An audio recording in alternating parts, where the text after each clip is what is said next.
지난 55년 MBC 충북. 여러분 안녕하십니까? 충북시사 토론창 오원근입니다. 지난 1월 세계 경제 포럼은 AI 대응 전략이 없는 국가는 10년 안에 경쟁력을 상실할 수 있다고 경고했습니다. 정부는 인공지능 AI 대전환을 골자로 하는 경제 성장 전략을 발표하고 발빠른 대응에 나섰는데요. 오늘 충북시사 토론창에서는 AI 기술 현재 상황과 관련된 정책을 짚어보고 충청북도에서 어떤 대응 전략이 필요한지 함께 논의해 보겠습니다. 네, 오늘 토론에 참여해 주신 분들 소개해 드리겠습니다. 현태인 충북과학기술혁신원 연구기획단장 나오셨습니다. 네, 반갑습니다.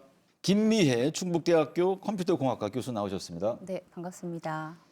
김유세 과학전문미디어 대덕넷 이사 나오셨습니다. 반갑습니다. 네, AI 기술이 우리 일상에 가져온 가장 큰 변화 뭐라고 보시는지 현태인 단장님 먼저 듣겠습니다.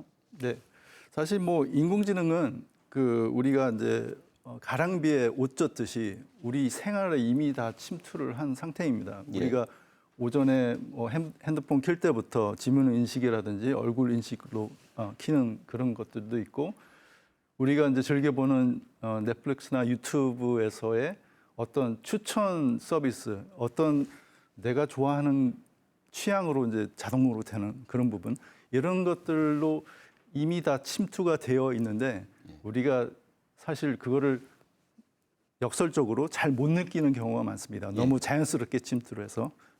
그래서 우리 편의를 위해서 지금 굉장히 기반이 다 다져져 가는 그런 단계에 있다고 봅니다.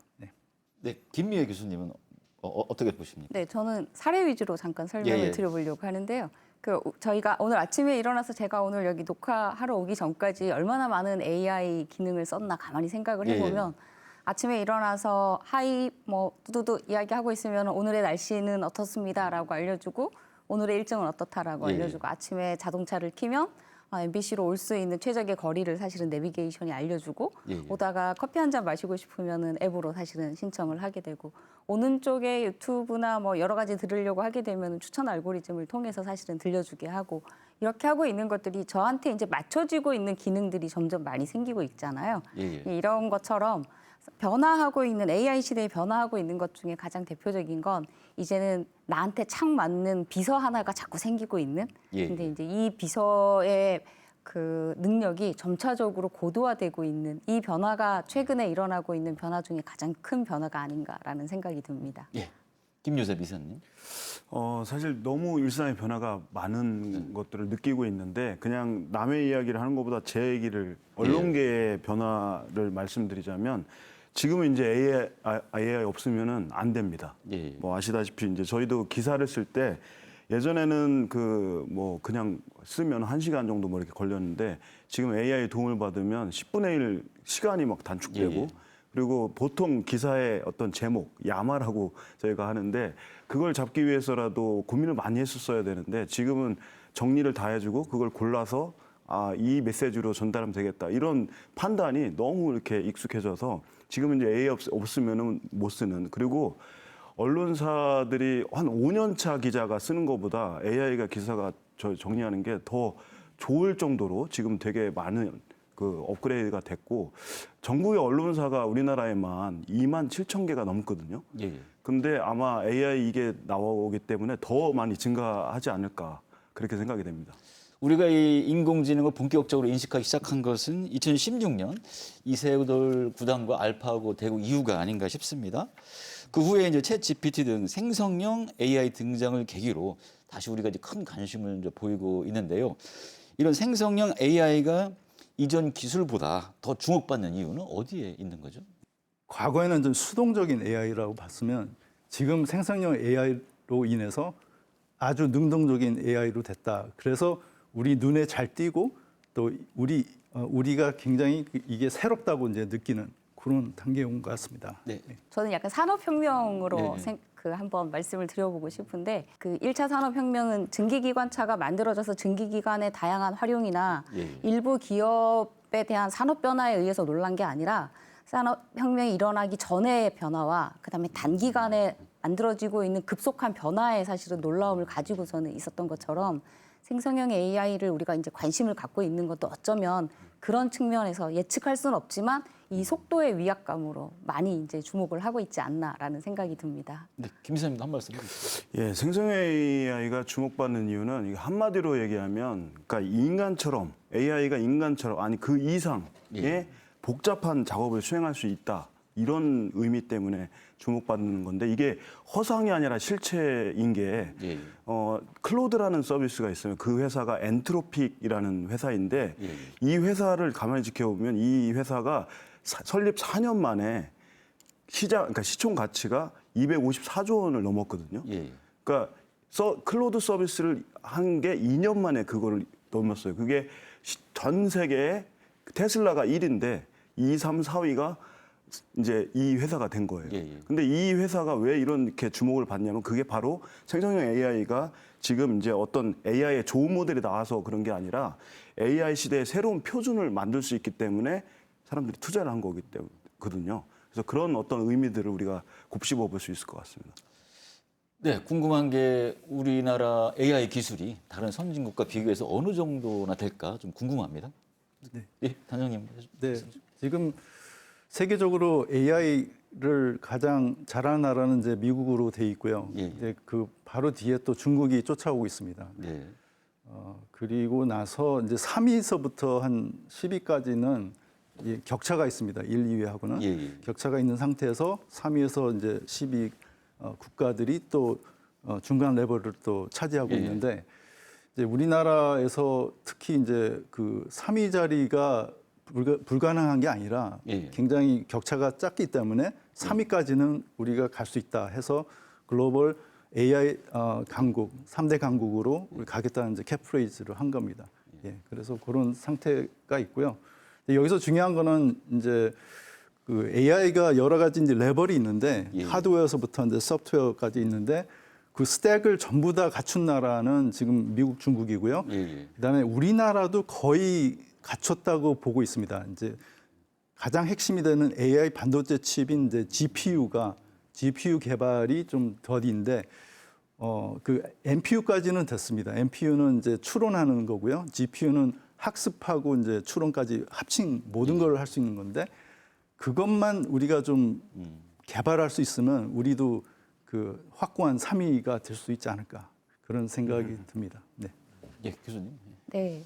실제적으로 보게 되면은 작년에 그 유네스코 AI 지수를 보게 되면 우리나라가 연구력이 세계 한 5위 정도 됩니다. 그러니까 연구력이 한 5위 정도 되고 그다음에 이제 AI 기업 수랑 AI 데이터 인프라를 확보하고 있는 건 안타깝게도 한 10위 밖으로 벗어나 예. 있습니다. 예. 그리고 또 다른 보고서인 그 OECD에서 보게 되면 AI 인력이 ICT 전체 인력이 한 1.2%밖에 안 됩니다. 이제 최근에 이제 많이 인력을 확충하려고는 하고 있지만 이게 사실은 미국의 한 절반도 안 되는 거거든요. 이런 입장에서 보게 되면 우리나라가 사실은 이제 그 어떤 부분이 좀 약하고 좋은지에 대한 부분을 보게 되면 그 기술력은 높지만 어찌 보게 되면은 산업의 속도는 조금 뒤처져 있는 구조라서 우리나라가 조금 더 명확하게 잘 진단을 하고 그다음에 이제 중점으로 추진해야 될 것들을 고민해야 되지 않을까라는 생각이 듭니다. 네, 김 이사님도 뭐 하실 말씀 있을까요? 네, 뭐 냉철하게 평가하면 가장 좋은 어떤 이런 상태를 표현하는 단어가 저는 이제 빠른 추격자. 예. 앱 그 어떤 키워드가 생각이 나는데 우리나라가 이제 빨리 따라가기는 잘하는데 그거를 어떤 새로운 길을 만들지는 못하는 그런 상황인 것 같아요. 그게 AI뿐만 아니라 과학기술 전체적으로 그런 상황인데 하여튼 저런 우리가 빠른 추격을 하다 보면 새로운 가치를 또 만들 수 있기 때문에 A3 강국 뭐 이런 것도 전혀 뭐 불가능한 것 같지는 않습니다. 네. 네, 충청북도를 한번 영역을 좀 좁혀서 이야기를 나눠보겠습니다. 네, 충청북도 차원에서 도민 생활에 직접적 혜택을 주는 AI 정책 어떤 것들을 꼽을 수 있을까요? 충청북도 차원에서의 도민들이 직접 할 수 있는 걸 이제 두 가지 측면에서 한번 생각을 해봤는데 하나는 인구 구성학적으로 보게 되면 사실은 이제 충북이 고령 인구가 한 23% 정도 되는 거라서 다른 타 지역보다 평균이 살짝 높은 부분들이 있어서 이 고령화로 가속화되고 있는 이 시점에서의 AI의 분석과 그다음에 AI의 어떠한 솔루션을 받아가지고 지원할 수 있는 정책을 한번 고민해 보는 것도 방법이지 않을까라는 생각도 들고 충청북도의 산업 자체가 사실은 제조업으로 많이 구성되어져 있어서 예. 한 45%에서 50% 정도 되는 것 같습니다. 예. 그럼 이제 이 제조업 기반으로 되어져 있는 공장의 가동률이나 산업 정책을 AI하고 접목을 해서 진행할 수 있도록 하게 된다 그러면 충북은 AI에 있는 주요 메인 기술보다는 어찌 보게 되면 융합 기술의 형태로 나아갈 수 있는 방법을 같이 AI하고 협업을 해볼 수 있는 방법이 한 가지 있지 않을까라는 생각을 가지고 있습니다. 네, 이사님.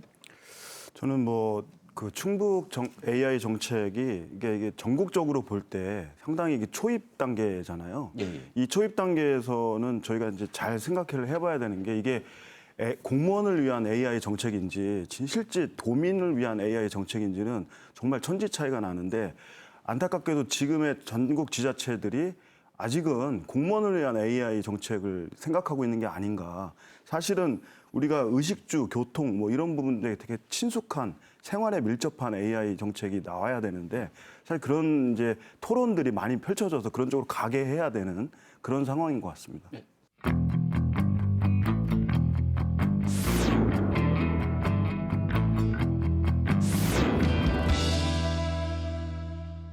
네, 지금부터 본격적으로 정책 과제에 대해서 이야기 나눠보겠습니다. 지난 9월 대통령 직속 국가인공지능 전략위원회가 공식 출범을 했는데요. 앞으로 우리나라 AI 정책 어떤 방향으로 가야 한다고 보시는지? 저는 그 우리나라 AI 정책을 고민을 좀 하고 있을 때, 예. 뭐 물론 최근에 이제 AI 자체가 어찌 보게 되면 특정 산업이 아니고 사실 전 산업의 인프라잖아요. 예. 이런 측면에서 보게 되면은 조금은 이제 지속적이고 거시적인 관점에서 정부에서는 좀 이제 방향성을 줘야 되지 않을까라는 생각이 듭니다. 예. 아까 이제 말씀하셨던 것처럼 이 AI 기술에 대한 속도에 대해서는 저희가 이제 따라잡을 수도 있고 그다음에 넘어설 수도 있는 부분들에 대해서는 좀 장기적인 측면이긴 하지만 예. 따라잡거나 넘어설 수 있도록 하게 되는 거는 국가적인 차원에서는 끊임없이 지속적으로 사실은 예. 투자를 하고 투자되어져 있는 걸 갖고서는 조금 더 거시적인 관점에서 봐야 된다라는 생각이 듭니다.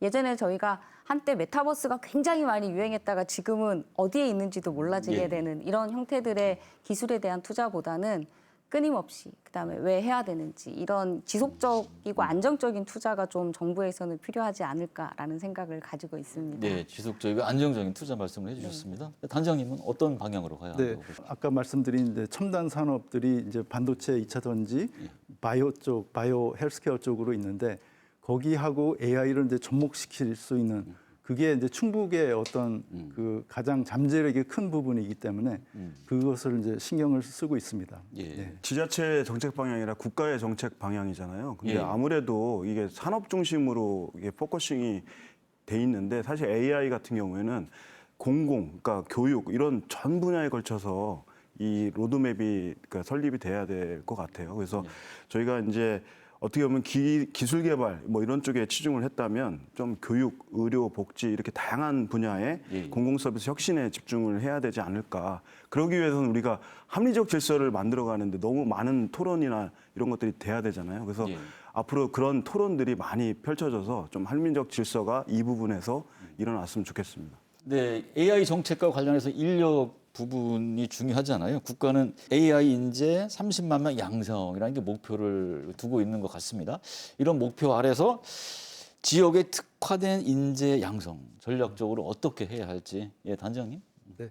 제가 바라보는 입장에서는 이제 AI 인재를 육성하는 게 이제 크게 두 가지로 볼 수 있을 것 같아요. 그 AI 자체에 대한 인재를 예. 육성하는 이제 그런 부분이 되겠고요. 예를 들자면 이제 영어를 배우기 위해서 이제 영문학과를 이제 가는 그런 류의 이제 인재 양성이 있을 수 있고 또 하나는 이제 이거는 사실 우리 지역에 좀 더 그 차별적인 뭐랄까요 차별성을 갖고 있는 방법일 것 같은데 우리가 이제 첨단 산업 쪽에 강점이 있으니까요. 예. 그 첨단 산업의 그 도메인 지식을 갖고 있는 인력들이 이미 많은데 예. 그 인력들이 바로 AI의 그 툴들을 이용을 해서 예. 그리고 AI에 대한 이제 기초적인 지식을 쌓으면은 그 아주 도메인 날리지도 있고 예. 그다음에 AI도 접목해서 그 시너지 효과를 충분히 누릴 수 있는 그런 인재들로 차별화된 인재들로 성장할 수 있을 것 같습니다. 그래서 그런 전략을 우리가 추진하는 게 좋지 않을까 생각합니다. 예. 사실 이 충북뿐만 아니라 모든 지자체에서 이 키운 인재들이 뭐 결국 서울이나 잘하면 실리콘밸리로 가는 어떤 인재 유출 프레임에 우리는 갇혀 있잖아요. 예. 근데 이게 인재 유출이 아니라 인재의 어떤 순환 시스템으로 전환을 좀 이렇게 가져와야 되지 않나 그렇게 생각이 되는데 AI 시대의 가장 중요한 인프라가 저 인재라고 다들 아시잖아요. 예. 이 우수한 두뇌가 머무는 곳이 돼야 되는데 이게 결국에는 제가 볼 때는 그 문제 해결 중심이 교육에 있다고 저는 생각을 하고 충북의 경우에는 바이오나 뭐 농업, 제조업 이런 특성을 반영한 AI 커리큘럼이나 이런 것들도 개발을 하면 상당히 좋은 방향으로 갈 것 같습니다. 교수님, 그 대학, 특히 충북대 같은 지역 거점 대학이 중심이 되어서 지역 AI 클러스터 이렇게 조성할 필요가 있잖아요. 그러면 어떤 기관, 또 어떤 산업과 연계가 중요하다고 보십니까? 네. 충북대 같은 경우에는 지금 전략적으로 이제 지자체 사실은 산업하고 또 맞아서 함께 가야 되는 방향성을 제시하고 있는데 최근에 이제 충북대학교에서는 BBCM이라는 용어를 쓰고 있는데 예. 바이오 헬스, 그다음에 이제 배터리, 그다음에 세미컨덕터, 예. 그 반도체, 그다음에 모빌리티, 그래서 예. 이제 무인 자동차 이렇게 해서 이제 세 가지를 쓰고 있고 요렇게 BBCM이라는 단어를 가지고서는 이제 산업하고 연결을 시켰던 거는 지역에 이제 주력 산업들이 있고 예. 특히 뭐 바이오 헬스 같은 경우에는 오송에 이제 6개 정부 기관이 들어와져 있기 때문에 인증을 받기도 편하고 접근도 편하고 이제 그 물리적으로 예. 이제 가까운 거리에 있기 때문에 이제 만들어져 있는 부분들이고요. 뭐 배터리 같은 경우에도 이미 대기업하고 예. 같이 연계할 수 있는 부분들이 많이 있고 그다음에 특히 바이오나 배터리 그다음에 세미컨덕터 같은 경우에는 또 방사광 가속기가 같이 이제 예. 함께 연동을 해서 이제 활용할 수 있는 부분들이 있어서 제가 생각하기에는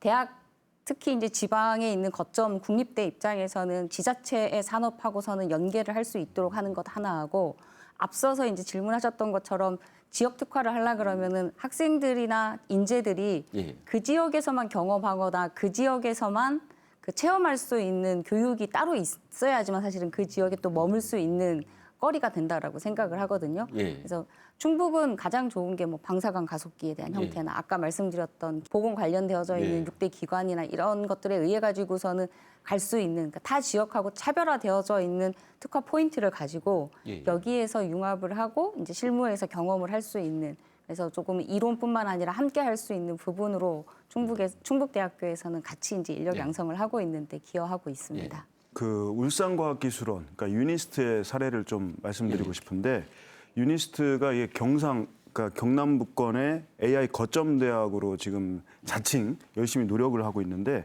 대학의 모든 AI 전공 교수와 학생들이 이 지역의 제조업, 예. 제조업 전통 기업도 있겠고 뭐 여러 가지 기업이 있는데 그 제조업의 데이터들을 그 AI로 분석하고 해서 생산성을 결국에는 높여주는 그런 프로젝트를 그 시작을 했거든요. 근데 그게 상당히 그 분위기가 좋고 어떻게 보면 건점 효과를 자연스럽게 해나가게 되는. 그래서 뭐 수도권에서도 연락이 오고 뭐 그런다고 하거든요. 그래서 예. 거점 대학으로서 지역 기업하고의 그 AI 전환 이런 것들이 상당히 주요하다고 봅니다. 그래서 충북도 그런 모델을 잘 어떻게 이야기를 하면 좋지 않을까 이렇게 생각이 됩니다. 네, 현재 국내 AI 기업과 인재 데이터 센터가 대부분 수도권에 집중되어 있습니다.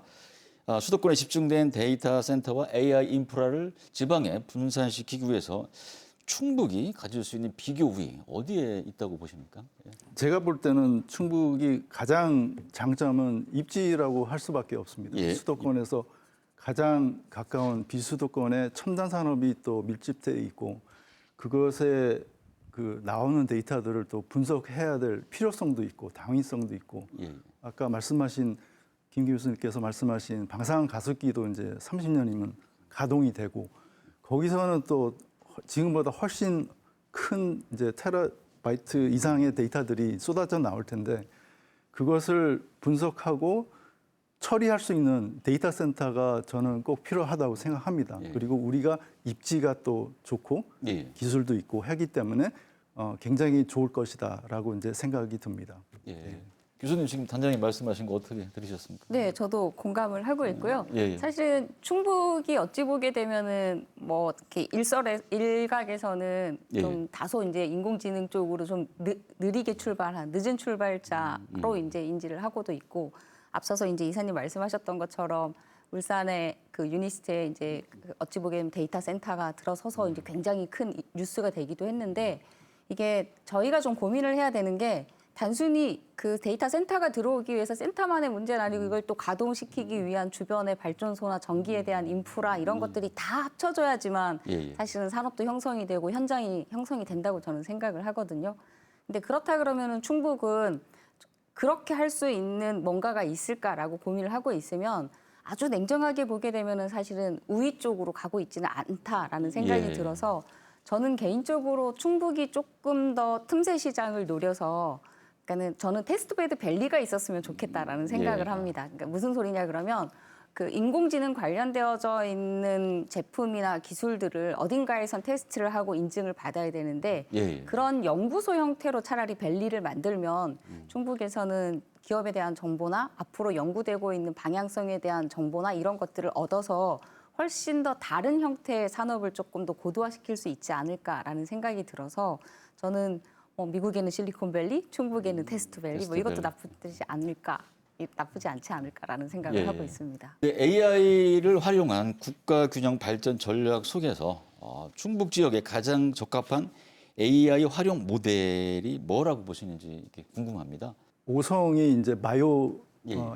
헬스 쪽으로는 우리나라에서 그 가장 앞서 있는 지역이라고 보거든요. 예. 거기 첨단 의료 복합 단지도 이제 오송에 있고, 그다음에 첨단 제조 산업 쪽으로는 또 충북이 수도권에서 제일 가까운 쪽에서 또 제일 발달돼 있는 지역 중 하나거든요. 예. 그래서 제조 AI도 우리가 놓칠 수 없다고 생각을 합니다. 그래서 예. 그런 아까 말씀하신 실증 단지, 이게 굉장히 좋은 아이디어인 것 같은데, 우리 제조 AI 쪽에 실증 단지로 우리가 발전시킬 수만 있으면 그것도 상당히 좋은 축이 될 것 같습니다. 그래서 쌍두마차로 바이오 AI 쪽하고 그 제조 AI 쪽 이거를 같이 추진하면 좋지 않을까, 그런 생각이 듭니다. 네, 공공 부문을 한번 보겠습니다. 이 행정, 복지, 의료, 교통 같은 공공 부문에 AI를 도입한다면 이 주민들이 체감도가 높은 우선 과제 어떤 게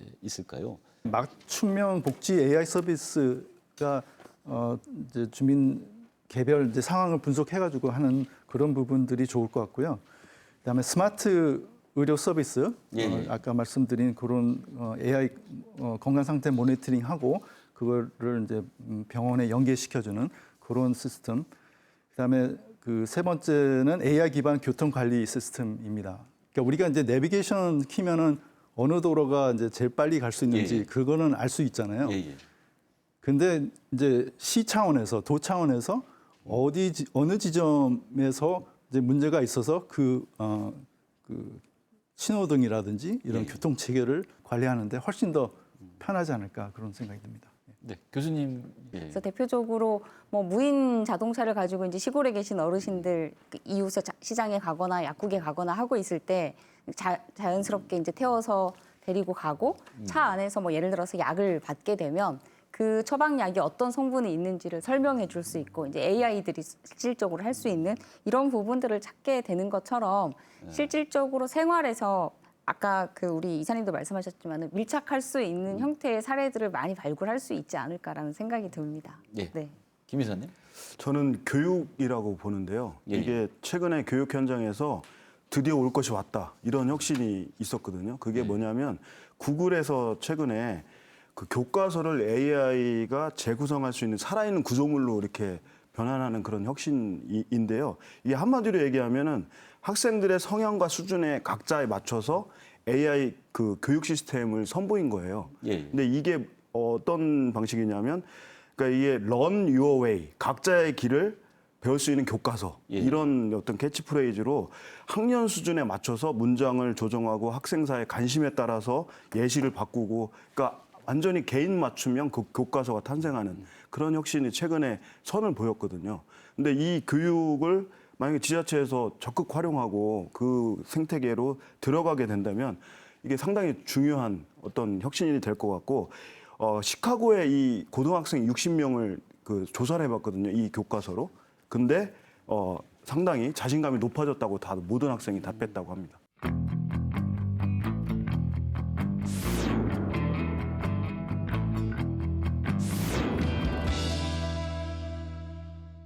AI 산업과 관련된 우려의 목소리도 큽니다. 이 부분도 우리가 반드시 검토를 해야 될 것 같은데요. 먼저 AI 기술 발전이 사람의 일자리를 대체할 것이다. 이런 우려가 있거든요. 이건 어떻게 생각하십니까? 단장님? 네, 실질적으로 이제 많이 일어나고 있는 상황이고요. 4차 산업혁명이 이제 2016년에 다보스 포럼에서 이제 처음 공식적으로 거론이 됐을 때 예. 이제 바로 그 질문이 나와가지고 조사를 한 자료가 있습니다. 거기에 보면은 4차 산업혁명 그 당시 얘기입니다. 4차 산업혁명으로 200만의 자리가 새로운 일자리가 생기는 반면에 예. 700만 명의 그 일자리가 잃어버린다라는 그런 보고서가 있었습니다. 당시에. 예. 그런데 올해 초에 또 어떤 보고서가 나왔냐면 그 앞으로 10년간 그 AI로 인해서 생성되는 일자리 수는 1억 8천 개의 일자리가 생기고 예. 실직되는 일자리가 9천만 개라고 또 똑같은 이제 다보스 포럼에서 나온 보고서입니다. 예. 근데 그런 걸 보면은 이제 여기서 우리가 유추해낼 수 있는 건 뭐냐면 AI가 4차 산업혁명의 핵심도 AI이기 때문에 이제 같이 말씀드린 건데 AI가 우리 생활에 그 당시 10년 전하고 지금하고 파급 효과가 정말 크구나. 200만에서부터 얘기했던 게 지금 8천만이 이제 9천만이 이제 실직한다고 했으니까 예. 그것만 하더라도 몇십 배 이제 파급 효과가 크다는 거 그런 거를 알 수가 있는데 반면에 이제 보면은 그 새로 생기는 일자리가 더 많다는 보고서가 나온 거예요. 예. 과거에는 잃어버릴 일자리가 더 많다고 10년 전에 얘기를 했었는데 이게 거꾸로 된 겁니다. 거꾸로 되고 숫자도 더 늘어나고. 그래서 이거를 이제 그 다보스 포럼에서 나온 거기 때문에 저는 이제 믿을 수밖에 없는데 저도 맞는 것 같아요. 이게 우리가 2차, 2차, 3차 산업혁명 때 똑같은 우려를 했던 게 일자리 없어진다는 거였잖아요. 근데 결과적으로 보니까 많이 생겼잖아요. 근데 AI도 초반에는 7년 전에는 우려를 했으나 지금 가는 방향을 보면은 그래도 일자리가 더 많지 않을까 2배 이상. 일자리가 생겨나는 일자리가 더 많아질 거다 이런 생각을 하셨는데 우리 김 이사님 얘기 먼저 듣겠습니다. 좀 뭐 미래를 예측하기가 너무 힘들기 때문에 저는 그 우리 애들의 마음가짐을 어떻게 해야 되냐 그런 관점에서 얘기를 한다면 낙관적인 어떤 희망보다는 비관적인 전망을 해서 우리가 스스로 대응하는 게 더 바람직하다고 생각을 합니다. 사실은 뭐 교육 쪽에서만 봐도 AI 지금 전 세계 혁신가들이 대학을 중퇴하거나 대학을 안 갔거든요. 그리고 그분들이 자식에는 대학을 안 보낸다고 해요. 교육계도 그러고 있거든요. 그래서 제가 볼 때는 하여튼 비관적으로 생각을 해서 어떻게 하면 그 실업의 쓰나미를 내가 이겨낼 수 있을까? 우리 공동체가 이겨낼 수 있을까? 그런 마음가짐 갖고 이야기를 하면서 준비를 하는 게 좋을 것 같습니다. 네. 교수님 일자리 문제 어떻게 보십니까? 네. 저는 또 이사님하고 좀 다르게 비관적이기보다는 약간 낙관적으로 좀 전망을 하고 있는 부분인데 뭐 앞서서 산업혁명 이야기도 잠깐 언급은 했지만 산업혁명 1차 산업혁명 했을 때 굉장히 많은 마부들이 자동차 나오고 했을 때 우리 다 굶어 죽는다고 어떻게 하면 좋겠냐고 했거든요. 근데 그때 마부들은 말만 이제 그 어떻게 보면은 그러니까 마차만 운전이라고 하기는 좀 몰면은 됐었던 상황이었는데 자동차가 생겼을 때 실질적으로 보게 되면 운전사만 있지는 않았거든요. 자동차 정비소도 있어야 되고 또 사실은 또 자동차를 만드는 제조업도 있어야 되고 제조업이 또 한 가지만 있는 건 아니었기 때문에 지금은 뭐 자동차 관련되어져 있는 직업이 굉장히 많아졌을 거라고 생각합니다. 디자이너도 있고 보험 설계사도 있고 뭐 아까 말씀드린 제조 정비 하시는 분들도 있고 그럼 미래에는 어떤 직업들이 대체될 수 있나? 근데 미래에는 많은 분들이 앞서서도 얘기했지만은 뭐 로봇 관련되어져 있는 이야기들이 있으면 당장 로봇이 모든 걸 해주고 있어서 사라지게 되는 직업들을 우려하지만 또 로봇을 모태로 해서 생기는 직업들이 굉장히 많아질 거라고 생각하거든요. 네. 로봇 디자이너도 있을 테고 네. 로봇이 좀 이제 나한테 맞을 수 있도록 하게 되는 UI, UX 디자인도 있을 테고 모니터링 하는 사람, 제조업하는 사람, 판매하는 사람, 또 이게 또 관리 AS 하는 사람 해서 프로그래머도 있고 굉장히 달라지게 될 테고 또 마찬가지로 최근에 뭐 드론 이야기나 드론이나 AI도 마찬가지겠지만 결국은 드론이 공중에 떠다니고 있으면은 거기에서의 또 교통 통제하고 있는 분들 또 거기에 맞는 또 설계사들, 거기에 맞는 디자이너들, 거기에 맞는 프로그래머들이 하나에서 굉장히 많은 파생적으로 직업이 생기지 않을까라는 생각을 갖고 있기 때문에 AI 시대로 돌아와서 이제 AI가 많이 활성화돼서 우리가 사라지는 거에 대한 우려를 하고는 있지만 사라지는 것보다는 대체되고 있는 것들이 생각보다 많고 대체되면서 파생되는 것들이 많기 때문에 저희가 조금은 담대하게 그다음에 이제 조금 미래지향적으로 어디에 어떤 것들이 필요한지를 한번 다시 고민을 해보는 것도 필요하지 않을까라는 생각을 합니다. 예. AI와 관련해서 또 우려되는 중요한 것이 이제 빈부격차가 더 심해질 수 있다 이런 거잖아요. 이거는 또 어떻게 보십니까? 이것도 뭐 단장님 먼저 말씀해 주시죠. 그러니까 예, AI도 이제 결국에는 강력한 도구거든요. 예. 도구고 이 도구를 얼마나 잘 사용하느냐에 따라서 우리의 이제 스스로의 부가가치를 또 높일 수 있는 그런 부분이라고 봅니다. 그래서 뭐 격차가 일어나는 거는 사실 뭐 그 잘하는 사람들이 더 잘하게 되는 그런 부분에 의해서 격차지 모두에게 혜택이 오는 거거든요. 제 관점에서는. 예.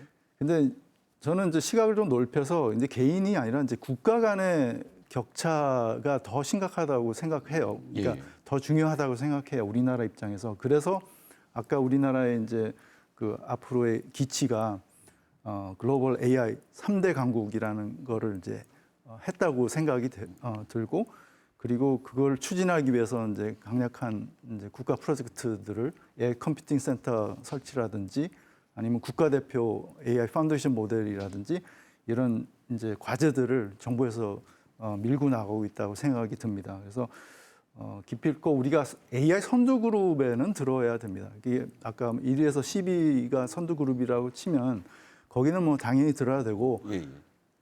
기왕이면 1, 2위에 가까운 3위로 이제 그 예. 빨리 진입을 해서 우리가 그 선두 그룹에서도 약간 선두 쪽에서 갔으면 좋겠습니다. 그래서 그렇게 되면 자연스럽게 모든 사람들이 모든 도민들이 다 혜택을 보는 그런 방향으로 갈 수 있다고 생각합니다. 빈부 격차에 대한 우려는 크게 안 하시고 국가 간의 격차가 줄여야 된다 이렇게. 그러니까 도구라고 궁극적으로는 AI가 도구이기 때문에 이 도구를 얼마나 잘 사용하는가는 사실 자기 의지에 달린 거거든요. 예. 그러니까 누구에게나 기회가 있고 그거를 가장 잘 활용하는 사람들이 이제 앞서가는 거고 뭐 아까 말씀드린 대로 AI가 다 우리 생활에 스며들어 있기 때문에 다 혜택을 보고 있는 겁니다. 예. 단지 그거를 해서 더 앞서가는 사람이 이제 있을 뿐이죠. 제 의견은 그렇습니다. 예. 교수님. 네. 저는 빈부격차가 더 커질 거라고 생각을 하고 있는 사람 중에 하나인데요. 예. 최근 조사에서 보게 되면 이제 우리나라의 국민들한테 AI 서비스를 이용해 본 적이 있냐라고 했습니다. 물론 사회자님도 이제 많이 사용을 하고 계시겠지만, 근데 일반인들은 한 51% 정도 했는데 이게 이제 장애인들이 한 41% 정도, 그다음에 예. 이제 저소득층이라고 하고 있는 취약계층으로 들어가면 한 35.8%. 그다음에 이제 고령층으로 가면 더 떨어져서 한 27% 이렇게 되어져 있거든요. 그래서 이 취약계층이랑 일반 국민이랑 따지게 되면 한 30%, 한 51%, 한 20% 이상 차이가 나거든요. 예. 그래서 이제 다음 질문이 뭐였었냐 그러면 왜 서비스를 사용하지 못했냐라고 예. 했을 때 대부분의 답들이 뭐였었냐 그러면은 기기가 없어서 물론 어떻게 하는지 모르는 부분도 있기는 했겠지만은 이 이야기는 뭐냐 그러면 이제 AI가 탑재되어져 있는 기기를 사용할 수 없게 되면서 생기는 빈부의 격차는 커지게 될 수밖에 없을 텐데 예를 들어서 이런 거죠. 제가 AI 서비스 받으시면 유료랑 무료랑 차이 나는 거 아시죠? 예. 그다음에 최근에 이제 컴퓨터에다가 GPU를 달게 되면 이게 속도가 굉장히 빨라지는 거죠. 예. 그러니까 우리가 말하는 분석, 뭐 예를 들어서 주식 투자 분석, 아니면 제가 뭐 바라고 있는 어디에 부동산이 있으면 어떻게 해야 되는지를 찾아야 되는데 그럼 GPU 한 대 값이 어제 이렇게 찾아보면 한 1,200만 원 하거든요. 예, 예. 우리가 GPU보다 훨씬 더 성능이 좋은 그 H백이나 A백 같은 것들이 한 1억 가까이 한단 네. 말이에요. 이걸 가지고서는 전 세계에 있는 정보를 가져가지고서는 그 오류, 오차가 덜 생기게 해갖고서는 받은 정보와 예. 속도가 한 10배나 100배 정도 빨라가지고서는 바로 받은 정보에 의해서 내가 그 받을 수 있는 수익과 내가 한 10배 느리게 혹은 한 하루나 이틀 느리게 해가지고서는 그 찬스를 놓쳐서 못 받게 되는 수익에 대한 격차가 굉장히 커질 거라고 생각을 하고 있어서 저는 AI 시대에 이러한 인프라나 이러한 장비들로 인해 가지고서는 격차는 갈수록 더 커지지 않을까라는 한번 예측을 조심스럽게 해봅니다. 네. 이사님 말씀도 듣겠습니다. 네, 저도 뭐 현실적으로 격차 가능성이 더 높다고 보고요. 지금 벌써 일각에서는 AI 계급 사회가 지금 얘기되고 있는데 AI 황제 계급이 있고 황제는 구글 같은 이런 독점 기업 예. 그리고 귀족은 이제 소수의 AI를 다룰 줄 아는 엔지니어들 그리고 나머지는 디지털 농노다 뭐 이런 얘기가 예. 이 업계에서는 이제 얘기가 되고 있는데 사실 이걸 해결책은 AI 리터러시 교육 이런 것들을 더 활성화해서 디지털 격차 해소처럼 좀 국가적으로 그 AI 접근성을 공공재로 인식하고 확산을 하는 그런 쪽으로 가야 되지 않을까 생각합니다. 네, AI 기술에 관한 좀 법률이나 제도가 발빠르게 대응할 필요도 있는데요. 그 예를 들어서 윤리 문제, 개인정보 보호 문제 이건 어떻게 대응해야 된다고 보십니까? 이거 교수님 먼저 말씀해 주시죠. 그 일단은 우리나라가 2005년에 이제 AI 기본법이 제정돼서 올해죠. 예, 예. 내년 2006년부터 시행이 된다고 했습니다.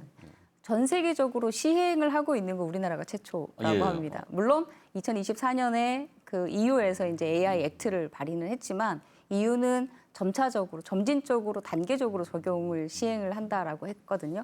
근데 이게 세계 최초라는 게 굉장히 의미가 있어 보이기도 하지만 예. 그 다른 측면에서 보게 되면 저희 가끔 가다가 농담하는 것 중에서 뭐 이렇게 논문이나 교수님들이 책 쓰면 머릿말에 뭐 이 글을 써준 뭐 제임스에게 뭐 처음부터 실험을 다 도와준 제임스에게 고마워라고서는 쓰게 되면 이 내용은 제임스가 이 모든 걸 다 했었던 사람이야라고 되어져 있고 우리가 만든 이 연구 내용은 세계 최초야라고 하게 되면은 다른 해석으로는 전 세계 어디에서도 관심이 없는 걸 네가 했어 뭐 이런 식으로 이제 농담을 하고는 있는데 처음으로 시행을 한다라는 거는 사실은 우리보다 앞서져 있었던 미국이나 중국이나 뭐 일본, 유럽이나 이런 쪽에서 시행을 조심스러워 한다는 거는 그만큼 AI에 관련되어져 있는 내용들이 국가에서 제도로 강압하기에는 좀 문제가 있다라는 생각을 가지고 있기 때문이 아닌가라는 생각은 예. 들고요.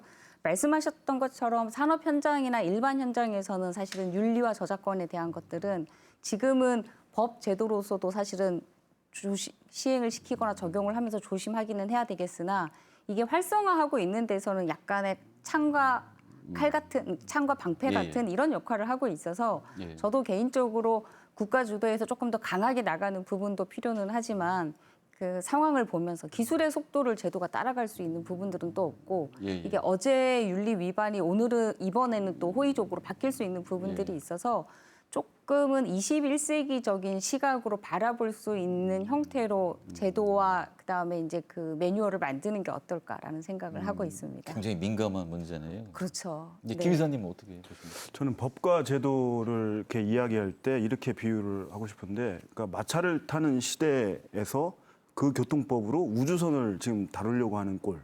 우리가 그런 상황 아닌가 예, 예. 그런 얘기를 하는데요.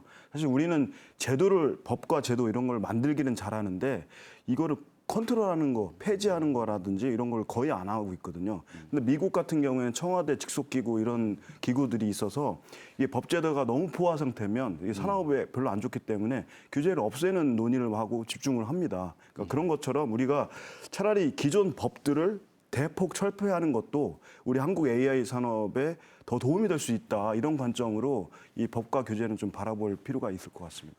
현실적으로 뭐 우리가 이미 이제 이거를 제정을 해서 시행을 할 예정이기 때문에 세계 최초로 예, 예. 시행은 세계 최초로 할 예정이기 때문에 기왕이면 그 아까 김 교수님께서 말씀하신 게 이제 AI 혁신하고 이제 규제하고의 어떤 창과 방패 그 관계에 있는데 그러면 지금 방패가 그 규제라고 봤을 때 그 규제를 그 오히려 좀 역이용해서 신뢰받는 데이터 데이터의 질도 중요하거든요. 양도 중요하지만. 예, 예. 근데 데이터 질을 높일 수 있는 그런 뭐랄까 인텔리전트한 방패로 만들자라는 게 제 생각입니다. 그래서 그런 식으로 접근을 하면 우리가 이 규제 문제를 좀 더 잘 풀 수 있지 않을까. 예, 그게 제 생각입니다. 네, 끝으로 마무리 발언 듣겠습니다. 오늘 못다한 말씀, 하고 싶은 말씀 있으면 해주시기 바랍니다. 네, 김요셉 이사님 먼저 해주시죠. 네, 저는 사실 오늘 비관적인 이야기를 좀 많이 해가지고 좀 죄송스럽기도 한데 우리의 현실을 직시하면서 예. 좀 어떤 말씀 드리고 싶으냐면 우리가 일론 머스크처럼의 그 혁신가가 우리나라에 있는가? 그 정말 허황된 그런 뭐 화성으로 간다 뭐 이런 허황된 꿈이지만 지금 이루고 있잖아요. 그래서 우리나라도 그런 혁신가가 나오려면 이 생각 자체를 좀 더 이 상상하게 하고. 그런 어떤 큰 꿈을 갖는, 큰 생각을 갖는 혁신가들이 많이 나오는 그런 토양, 그런 것들이 AI 시대에 우리가 뭐 이길 수 있는 어떤 잠재력이 아닐까 이렇게 생각을 하고 마치겠습니다. 예, 김 교수님. 네, 좀 앞서서 산업혁명에 대한 이야기를 많이 했는데 예. 아까 2016년에 이제 저희 이제 AI 나오면서 다보스 포럼에서 나왔었던 이야기까지. 근데 저는 사실은 AI에 대해서 많은 사람들이 관심을 갖고 이렇게 핫해진 이유 중에 하나가 너무 혼란스러워서 그렇다라는 생각이 예. 들거든요. 근데 그 이유 중에 하나가 제가 가끔 비유하고 있는데 1, 2, 3, 4차 산업혁명이 넘어가면서 처음에는 아마 고체로 비유를 참 많이 합니다. 그러니까 예. 고체는 눈에 보이기도 하고 잡히기도 하고 크기도 잴 수 있고 이게 어느 정도 강한지 가늠도 되고 이렇게 하고 있기 때문에 변화는 하고 있지만은 준비할 수 있는 게 눈에 보이는. 예. 근데 이제 그 다음 산업혁명에 대한 형태들로 넘어가게 되면 이제 액체형이라고 생각을 하거든요. 예. 고체보다 훨씬 더 유연하지만 고체에서 쓰고 있었던 그 도구들을 그대로 사실은 같이 쓰면서 조금 더 많은 변형을 일으킬 수 있는. 근데 이게 4차 산업혁명이라는 단어와 함께 AI가 왔을 때 많은 사람들이 주목을 하고 긴장을 하고 있는 이유 중에 하나는 기체형이거든요. 예, 예. 일단 보이지가 않아요.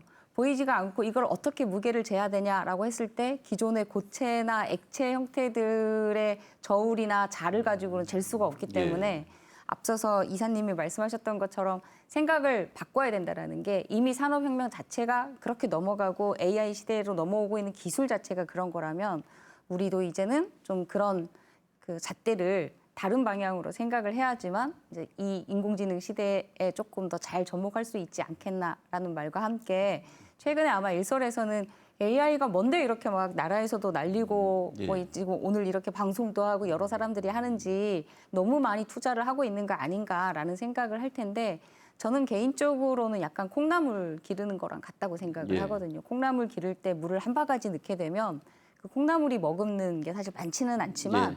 자라나는 속도가 있잖아요. 예. 그리고 변화를 합니다. 이제 단백질에서 비타민으로 예. 사실 나물로 이렇게 되고 있는 데서는 버려지는 것 같지만은 그 버려지는 만큼의 물들을 가지고서는 사실은 변화하고 변형을 하기 때문에 저희는 투자는 아낌없이 그리고 예. 지속적으로 해야 되지 않나라는 말씀으로 가름하겠습니다.